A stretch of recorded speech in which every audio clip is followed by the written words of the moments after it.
Well, more now on a potential turning point in the pandemic. Right now, the first doses of Pfizer's coronavirus vaccine are being administered in the UK on what's being called Vaccine V-Day. Now, first in line for the jab was 90-year-old grandmother Margaret Keenan.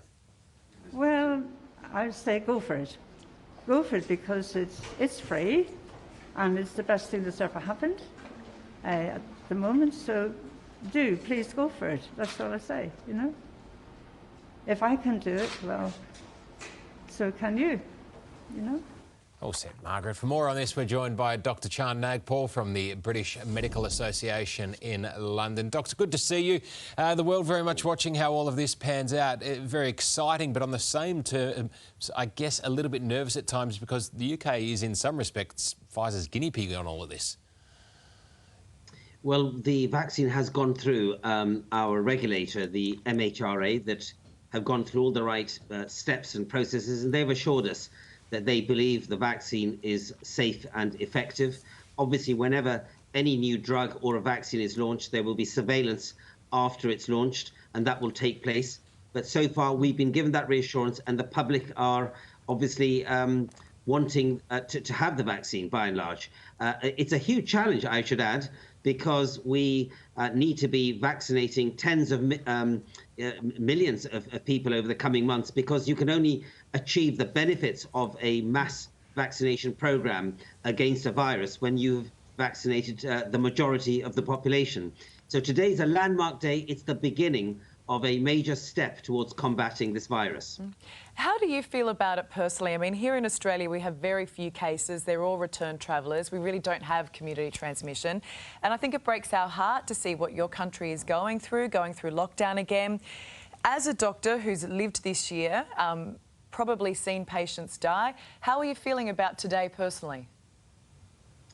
So I have to agree that today's landmark, day is not a sort of a cause for any celebration. It's a day that marks the beginning of hopefully ending what has been a tragic year in the UK.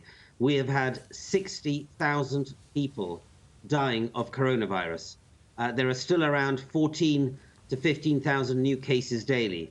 And when you put that in perspective, you can see why the vaccine becomes all the more important in a nation like the UK. So we have suffered dreadfully. And I should also add that although the vaccine has been launched today, the continued efforts to control infection spread must happen. We can't now, simply because we have a vaccine that's been launched, let down our guard. So there is, in parallel, continued, as you said, there's been a lockdown at the moment. There are severe restrictions in mixing across the nation, because it will be several months before we have vaccinated a critical mass to be able to say that we can resume some normality. So yes, I'm envious of all of you in Australia. We have to live a very different reality here, with a lot of pressure on our health service as well. As a doctor, I represent, of course, the nation's doctors, and our hospitals are still, dealing with a lot of COVID cases. Many intensive care units are filling up with COVID patients. So when you put that together, the hope we now have of controlling and eradicating this virus is obviously long overdue as a hope for 2021. So as far as the rollout goes, it's over 80s first as well as frontline workers. But how long are we looking at before, everyday citizens there are getting the jab, and there is a critical mass, as you say, across the community that's looked after?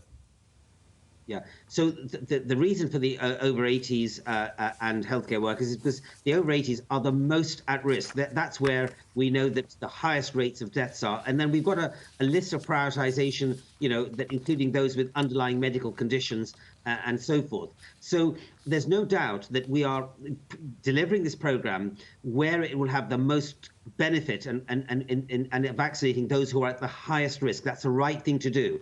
Now, we are looking at several months. In fact, an estimate is around April onwards that we will see tangible change, because it's a huge logistic challenge to vaccinate so many members of the population in a short space of time. The Pfizer vaccine has an additional challenge, that it has to be stored at -70 degrees.